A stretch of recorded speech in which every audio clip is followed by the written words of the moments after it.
Welcome into our Selection Sunday special. I'm Maura Sheridan, joined by Jude Allume. And Jude, Syracuse got into the tournament. A bit of a shocker, right? Absolutely. I mean, to be honest, I wasn't quite expecting it, especially with some of the teams out there who can make a case for having a better resume. But nonetheless, Syracuse is in, and you can make the case for them as well that they deserve to be in it. I mean, they have a couple of quality wins. The thing that does scare me is they only have 2 quadrant 1 wins and no wins against the top 25 this season. But again, they're not the worst team in the NCAA, even though they were the last team to get in. But again, the committee could have easily went with another team too. Now, we saw Syracuse sneak into the tournament in 2016, make a run all the way to the Final Four. They were a 10 seed then. Do you think there's a chance that could happen again? I mean, there's always a chance when it comes to Syracuse. This is a team that, when you least expect it, they go on that run much like they did in 2016. But I wouldn't bet on it. I mean, these guys are scrappy. They've played tough all year long. They're going to fight it out each and every night and keep things close with whoever they play. I just can't get past their depth or their lack thereof it. We've seen at the end of the season where they lost 4 of their last 6 games. These guys look tired, and Coach Jim Boeheim even admitted to it. I can see them winning a game or two, but they shouldn't make any runs like they had back in 2016, where they shocked a lot of people and made it all the way to the Final Four. And they got to play in that first 4 game as well. That's against Arizona State. What can you tell us about the Sun Devils? Well, this is a pretty good team. They're scrappy, just like Syracuse is scrappy as well. I mean, they're a quality team. They have quality wins against 2 of the 1 seeds in Xavier and Kansas, but they struggle in conference play, going only 8-10 in a weak Pac-12 conference. The Sun Devils are great on the offensive end, but they struggle a lot on defense. Much like Syracuse, they're led by a dynamic duo in their backcourt in Trey Holder and Shannon Evans. Holder gets the nod as the go-to guy, scoring 18.4 points per game and shooting over 30% from the three-point line. But Evans isn't so far behind him, as he scores 16.6 points a game, with most of his damage coming from behind the arc, where he shot over 60% of his shots. Like Holder, he also shoots 37% from behind the arc, so this is a team that can definitely do some damage in the tournament as well. Should be a tough test, but say they do win, Syracuse or Arizona State, whoever wins has to play TCU. Right. There's a familiar face on the sideline. Syracuse fans probably don't like that face, though. Yeah, we're talking a little bit here about I forget it's Coach Dixon, but Syracuse fans know him from his time at Pittsburgh, and he went 15-6 against the Orange in 13 seasons. Now he's coaching the TCU Horned Frogs. He finds himself with another really good team. Should the Orange win, Dixon may be grinning because he's had a bit of success against Boeheim in that 2-3 zone. He's also got the team to beat the zone, as the Horned Frogs, as a team, shoot the 3 ball at just under 40%, so it could be really tough for Syracuse should they win in advance to beat this TCU team as well. All these teams in the Midwest side of the bracket, the 1 seed is Kansas, the 2 seed is Duke in that side. Who do you have going to San Antonio? Well, I mean, both of these teams are really good, but I just can't go up against Duke. I mean, Duke is such a great team, and they have the pieces to make a deep run in this tournament.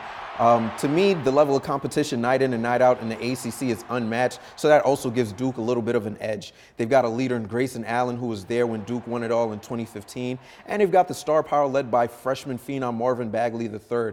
Combine that with one of the greatest coaches of all time in Coach K, and this is a Duke team that I personally feel has the tools to win it all. Well, the tournament and the madness tips off Wednesday. As I said, anything can happen. March Madness again tips off Wednesday, 9-10, Syracuse versus Arizona State. Make sure to tune into that and keep watching NCC News, because coming up, we'll take a look at the east side of the bracket.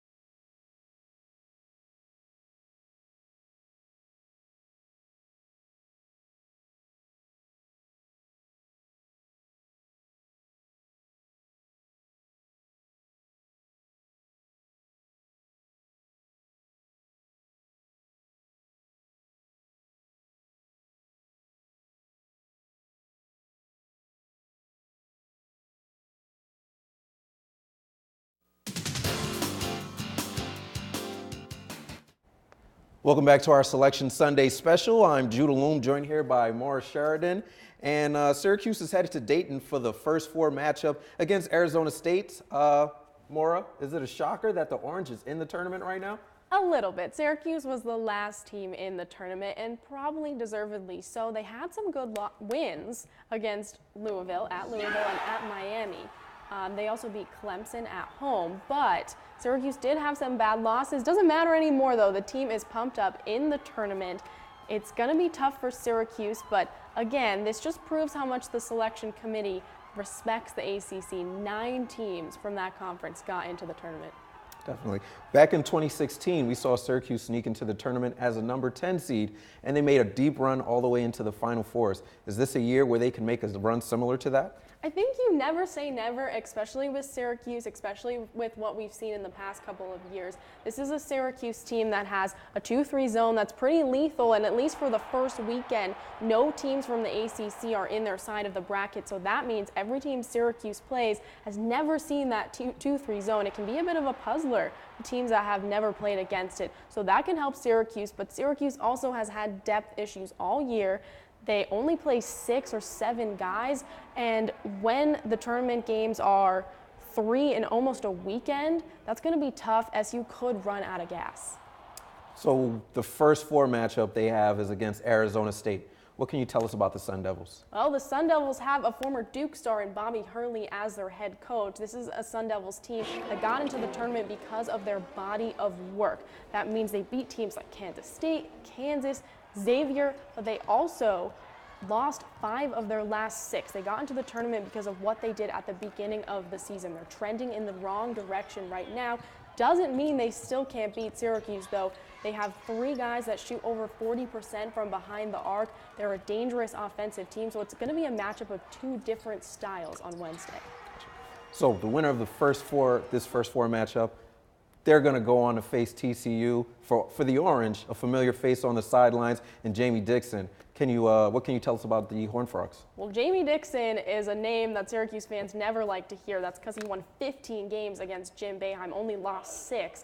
He is a great coach. He moved on to his alma mater, TCU, has done a great job of turning that program around. They're in the tournament, and they're dangerous. Another offensive-minded team, the 8th most efficient offense in the country. This is a team that if they work the ball around the perimeter and find those weak spots of the zone, could be very dangerous against Syracuse, as Syracuse does beat Arizona State. But as we know, that zone can be very tough for opponents and causes good teams to take bad quality shots. So these teams are in the Midwest bracket, and the top 2 seeds in the Midwest, Kansas and Duke. Which of these 2 teams do you think has more of a realistic shot to win it all? You know, it's hard to bet against Duke, especially with Coach K at the helm.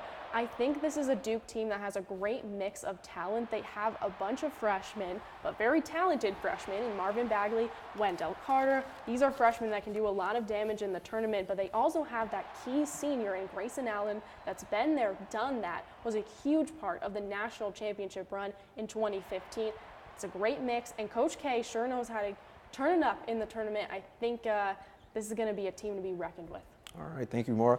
The tournament kicks off on Wednesday at 9:10 for the Orange against Arizona State. Stay tuned after the break. We'll take a look at the Eastern bracket.